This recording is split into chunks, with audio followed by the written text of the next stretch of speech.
Thank you so much, Phyllis. I see so many colleagues, you had the elected officials stand, so many colleagues from throughout central Puget Sound, our metropolitan region. I just saw Mayor Stephenson from my ancestral home of Everett in Snohomish County. Mayor Strickland from Tacoma, I understand, is here. John Marchione, the mayor of Redmond, and I know Mayor Murray is here somewhere and will be addressing you later this morning. And I know there are others, council members from Arlington and Auburn, Redmond, Port Commissioners. I saw Port Commissioner Albro over here, and I understand co-president of the Port Commission, Courtney Gregoire, is here as well. Welcome. Welcome to the University of Washington, where I spent the happiest decade of my life. I'm not exaggerating. On behalf of all the leaders of the Central Puget Sound region, I want to thank the Brookings Institution for bringing us all together today. What first motivated King County's partnership with Brookings was the innovative work it has done to identify the suburbanization of poverty, in particular in our own South King County. That groundbreaking research helped frame my priority to build equity and opportunity for all. We have some of the longest rates of life expectancy in the nation and some of the best health in the country, and yet the widest disparities along the lines of race and class and even geography. One of the important ways we can turn those trends around and build equity is by creating access to opportunity, the kinds of opportunities that come with being a global city. That's why we're here today, to learn how we can collaborate with Brookings and with other regions of the country on a 5-year program to increase our global competitiveness.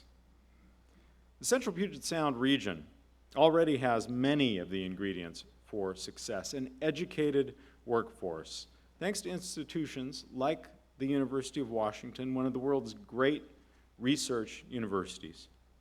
We have global industry leaders in health sciences and aerospace and information technology. You can probably name some of them. We have an ethic of innovation, as evidenced by startups that are now globally iconic brands like Amazon and Starbucks and Costco. We have strong links to Asia, thanks to our geographic proximity and a culture that is open and welcoming to those from all over the world. From these enviable assets, we must build a coherent global identity that propels this metropolitan area further onto the world stage and attracts foreign direct investment. Seattle, King County, Central Puget Sound, we've historically led in the international marketplace, driven primarily by exports from Boeing and Microsoft and the hundreds of companies that have grown up around them. But other regions know a good thing when they see it. We will hear today about some of that competition between our domestic metro areas.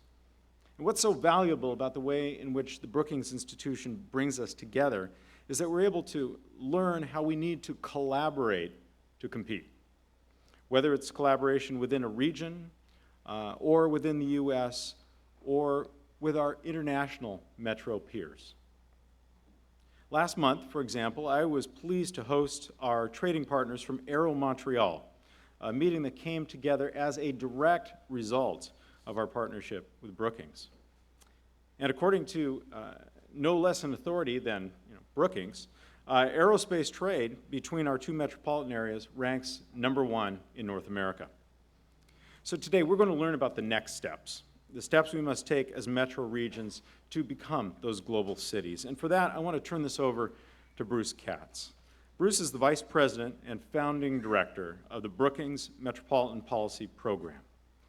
I'm looking forward to continuing our grand metropolitan revolution, making our region, and yours, if you're joining us from elsewhere, the engines of prosperity and social transformation in America. Please join me in welcoming Bruce Katz.